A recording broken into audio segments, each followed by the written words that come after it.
नमस्कार। दशम भाव में स्थित राशि का स्वामी ग्रह कुंडली का दशमेश कहलाता है और यही ग्रह व्यक्ति के कर्म, पेशा और आर्थिक दिशा को प्रभावित करता है। इसलिए यह देखना महत्वपूर्ण होता है कि सूर्य, शनि, गुरु, मंगल, बुध या शुक्र जैसे ग्रह दशमेश बनकर कुंडली के किस भाव में स्थित है। जब दशमेश धर्म त्रिकोण के नवम भाव में पहुंचता है तो कर्म और भाग्य का संबंध मजबूत हो जाता है और कई बार यह स्थिति धर्म कर्माधिपति योग का रूप ले सकती है। यदि यहाँ सूर्य, गुरु, शुक्र या बुध जैसे ग्रह दशमेश के रूप में हों तो यह स्थिति व्यक्ति को अवसर, प्रतिष्ठा और प्रगति की दिशा में आगे बढ़ा सकती है। जब दशम भाव का स्वामी अर्थ त्रिकोण के छठे भाव में आता है तो शनि, सूर्य या मंगल जैसे ग्रह प्रतिस्पर्धा, प्रशासन और सेवा से जुड़े क्षेत्रों में मजबूत परिणाम दे सकते हैं।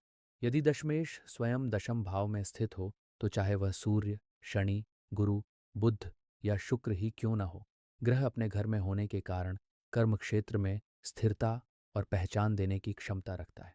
काम त्रिकोण में जब दशमेश सातवें भाव में आता है तो सूर्य, शुक्र, बुध या शनि जैसे ग्रह कार्य क्षेत्र को व्यापार, साझेदारी और सामाजिक संबंधों से जोड़ सकते हैं।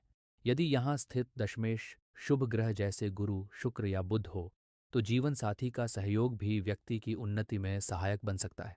जब दशमेश एकादश भाव में स्थित होता है तो मंगल, गुरु, शुक्र या बुध जैसे ग्रह आय, नेटवर्क और अवसरों के विस्तार को बढ़ाते हैं। मोक्ष त्रिकोण में यदि दशम भाव का स्वामी चौथे भाव में स्थित हो तो सूर्य, शनि, गुरु या मंगल जैसे ग्रह व्यक्ति के कर्म को घर, संपत्ति और पारिवारिक स्थिरता से जोड़ देते हैं।